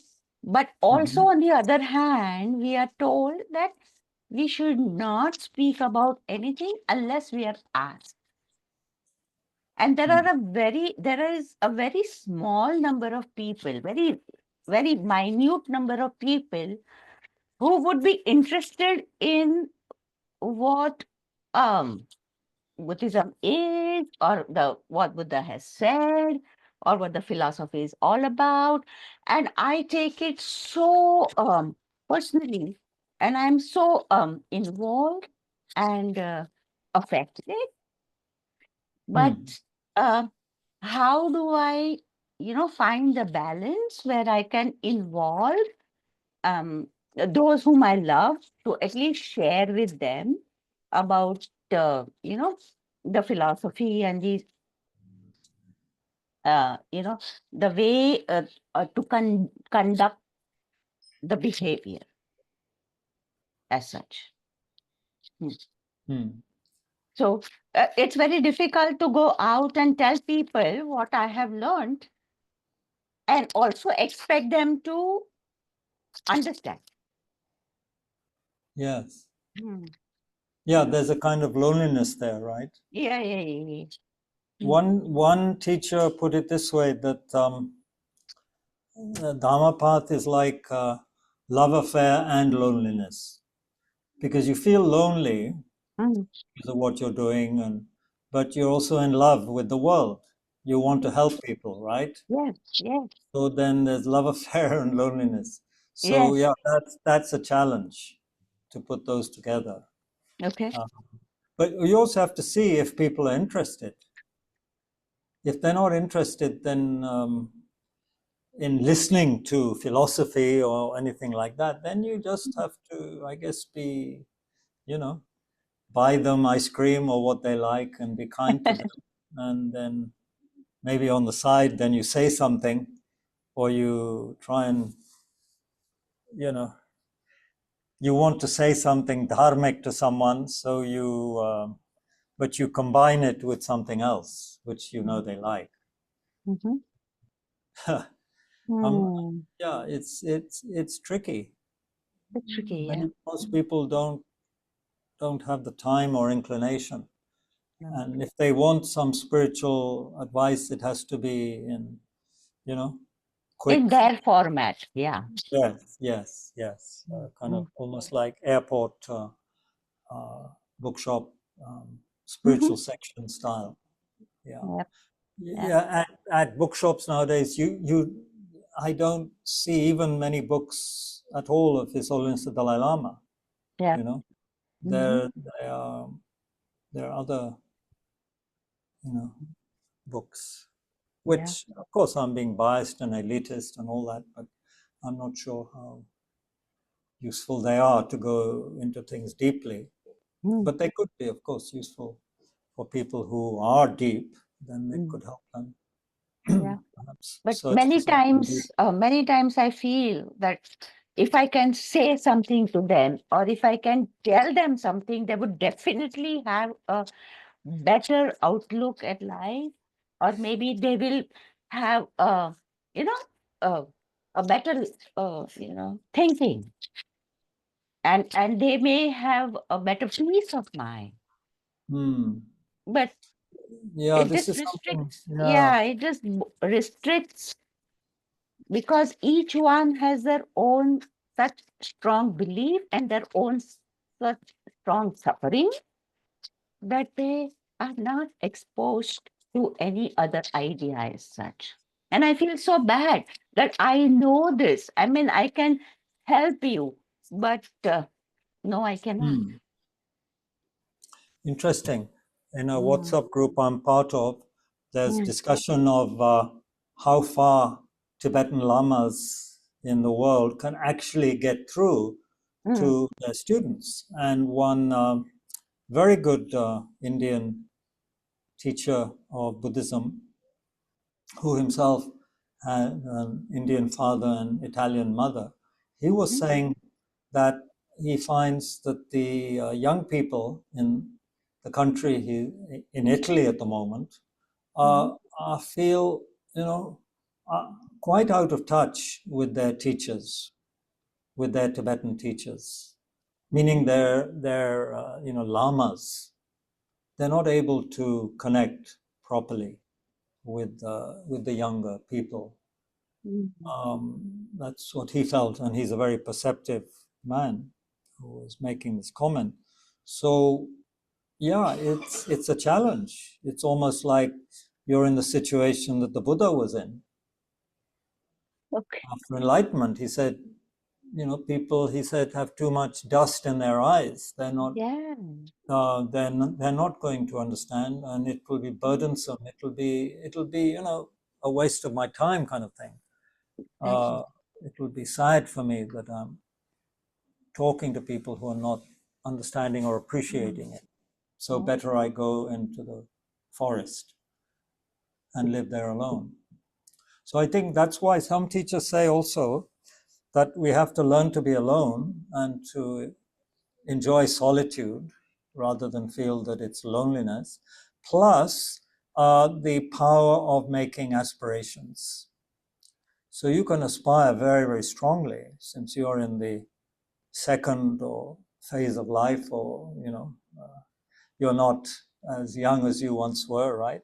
So you're at that phase of life where you can make a lot of powerful aspirations, that whatever time you have left, and that would also help for the future.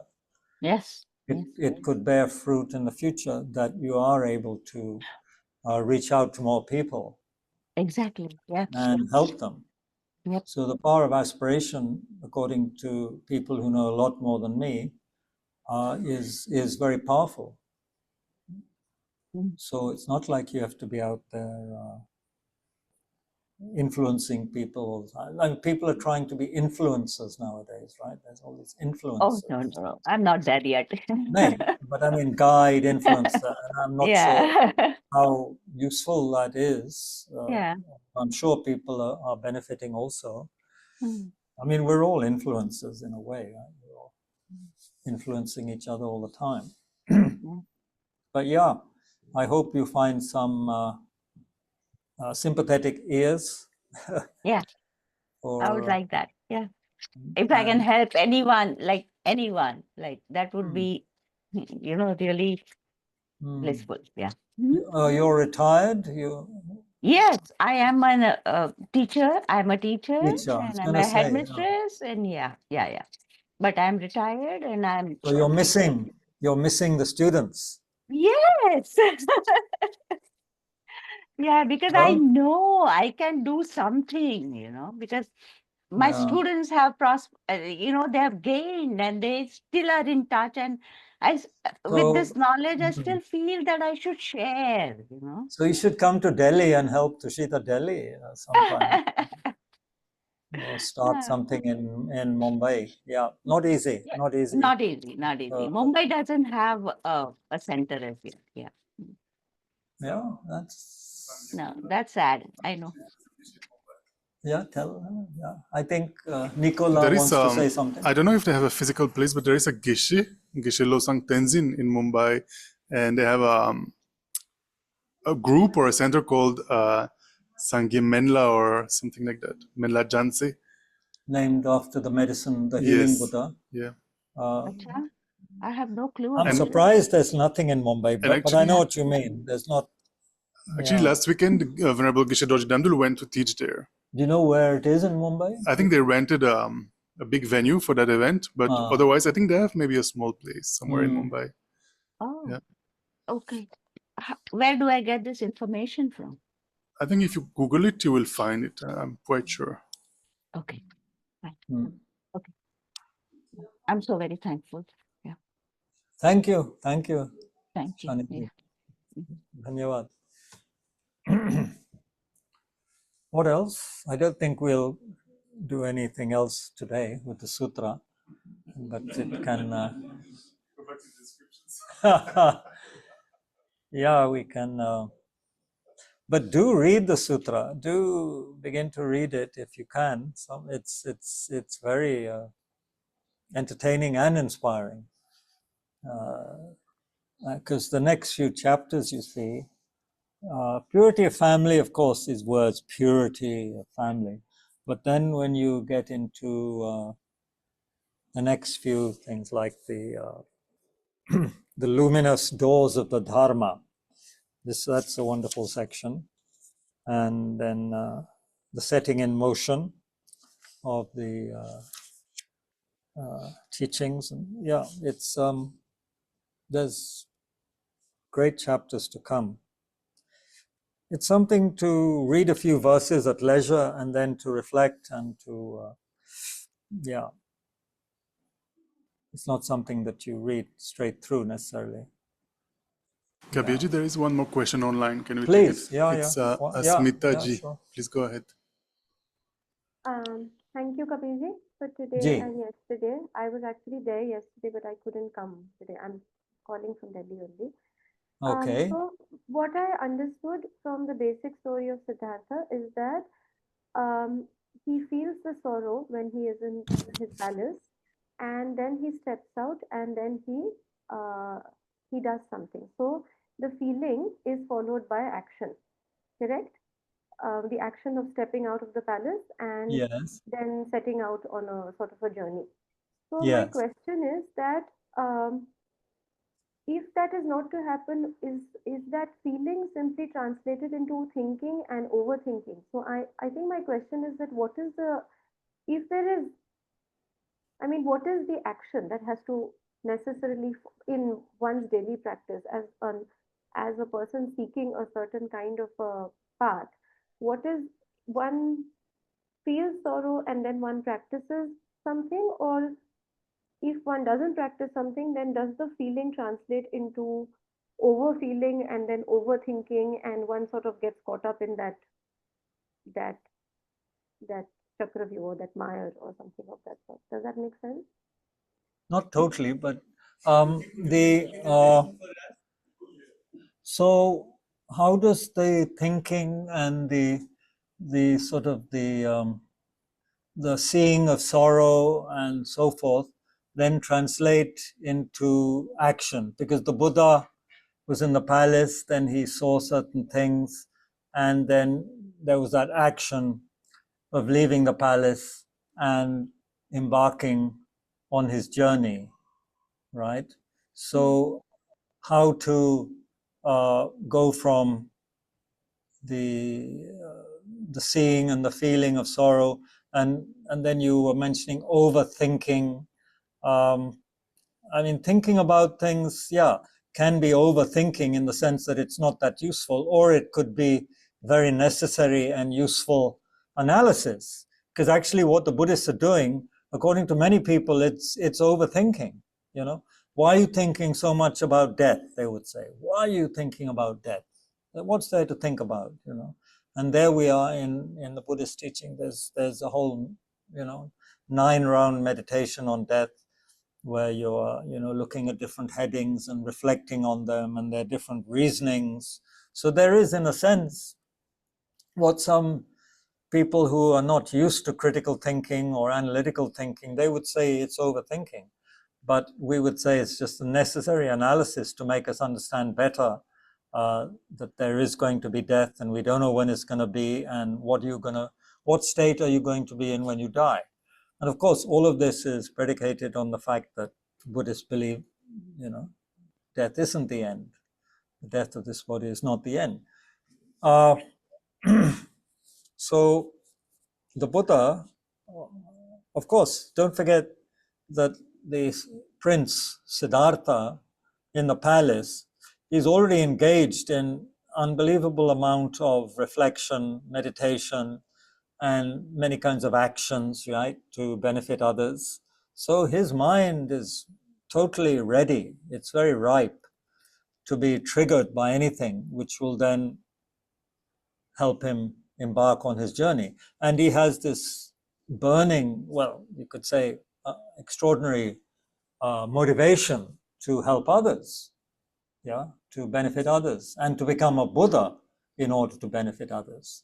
So of course he's got all the factors necessary to engage, to set out on the journey. And because he has perfected all kinds of, skills, meditational skills, analytical skills in his previous lifetimes, he is able to engage in the path very powerfully and pretty speedily, really.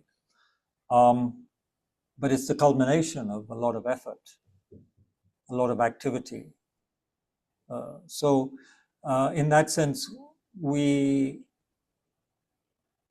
might get discouraged and say, well, I don't think I've engaged in all those kind of things in my past lives. First, we don't know what we've engaged in because we can't remember. And to have a human life like we've engaged in some very good actions according to Buddhism, according to the Dharma. We have done many good things to have this kind of life and contact with teachings and great teachers and so forth. So we're very fortunate, right? So the Buddha is someone who is very skillful. We have to be skillful. We have to know when to stop the analysis, or we have to know that when can we act, like the lady was saying earlier. There's this wish to help others. There's one that's gone through the process of understanding a little bit about the world and samsara and the unsatisfactoriness, and then how to translate that into action. Maybe there's many kinds of action. It doesn't have to be physical action all the time, does it? There can be a lot of mental action, aspirations, prayers before an opportunity arises where one is able to, go out and relate with people more. I think maybe we feel that there should be a lot of running around and, giving talks every day or something like that. There's all kinds of action. It doesn't have to be all the time manifest to others. Of course, when we're highly skilled and evolved, we can operate on many levels. And of course, one of the Bodhisattva Mahayana teachings are very clear on one thing, which will seem very strange to ordinary, well, not ordinary, but to our modern materialistically oriented mind, material in the sense of reality being things you can touch and smell and taste and so forth.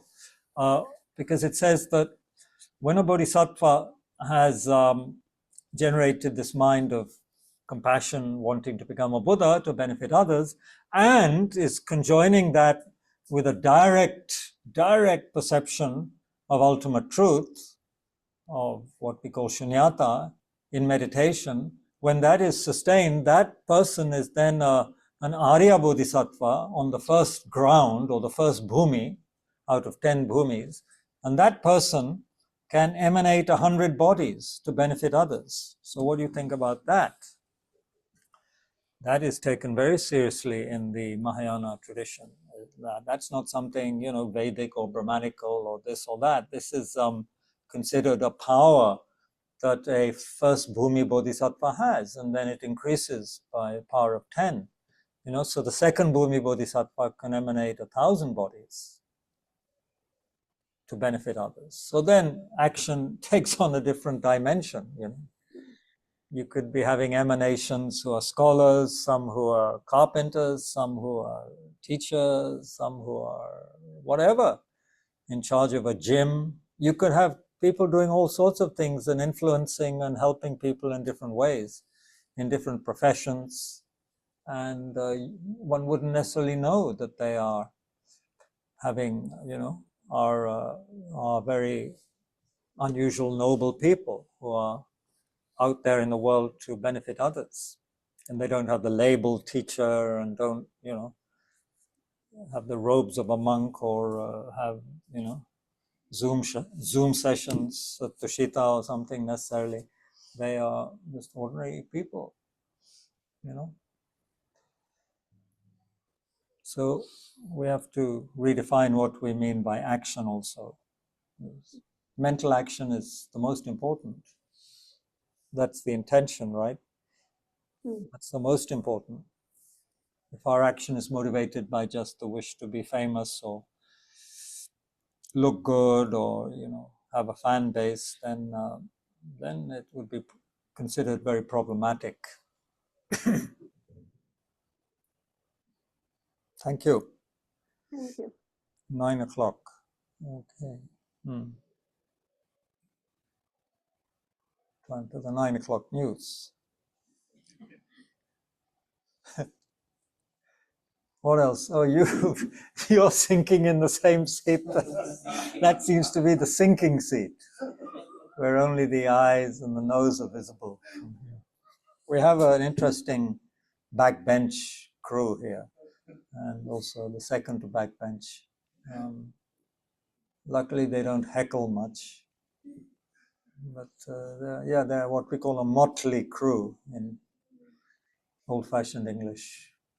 A very distinguished group of people here at Tushita, with journalists and professors and authors and all sorts of people, potters, lawyers, organizers. So look, thank you very much everyone for your patience, for putting up with all of this for so long. And we'll have to continue this at some point in the future, I think. Maybe I will put more effort in picking some section or chapter out of the sutra, and then we can look at that more intensively. That might be something we could do. And meanwhile, it's online. Maybe Nico will post it so people can see the 84,000 group's translation of it, the marvelous work that group of people is doing. Translators all over the world translating the words of the Buddha. so that it's there for posterity. It creates the cause for the Dharma to last longer in the world, and therefore to be a benefit for others. Yeah, so maybe we can dedicate, end by dedicating any effort. All of you put so much effort to come here and spend time and to listen and to discuss. So we dedicate that positive energy towards the continuation of the Dharma for the benefit of beings, that we all have the leisure and the time and the interest to study and practice. We can dedicate for that. We can dedicate that we have long, healthy lives and able to practice this in this life and in future lifetime. May all our teachers have long and healthy lives, especially His Holiness the Dalai Lama, all the other great beings who are guiding us in these challenging times. May our activities also extend to areas like helping the environment in some meaningful way. Also in the field of education, may those of us in the field of education be able to benefit young people more and more in these times, which are going to be very, very difficult for younger people, having to grow up in such a world. Yeah, then may anyone who has anything to do with us benefit from that connection with us, even if it's just looking at us in the street or bumping into us or shouting at us, abusing us. May that connection benefit them in the future.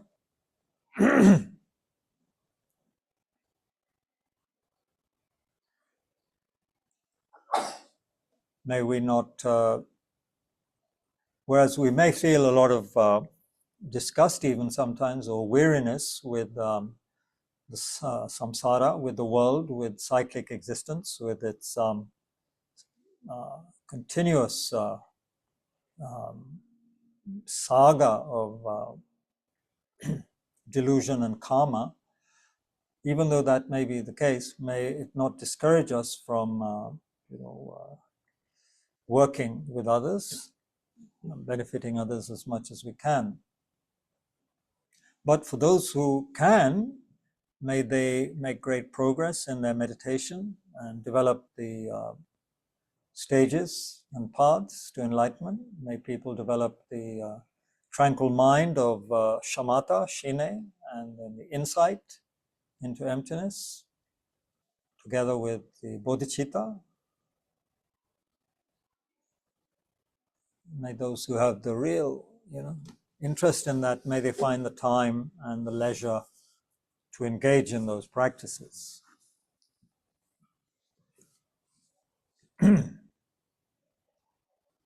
And may we always remember the kindness of our spiritual masters,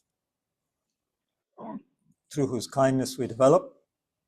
And then lastly, may our late teacher's incarnation be quickly identified, so that, and may we benefit from that incarnation's presence in the world, teachings.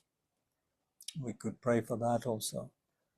And may Tushita be more and more beneficial for people from around the world through the online teachings, as well as those who are fortunate and patient enough to come to Tushita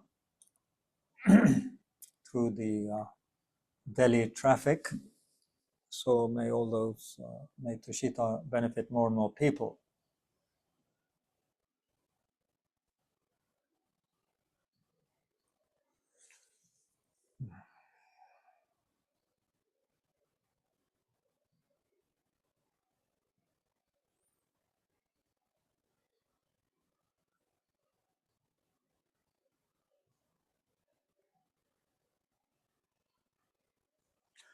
thank you all very much. Yeah, thanks to everyone who helps organize this, keeps the center going. Without them, nothing can happen here.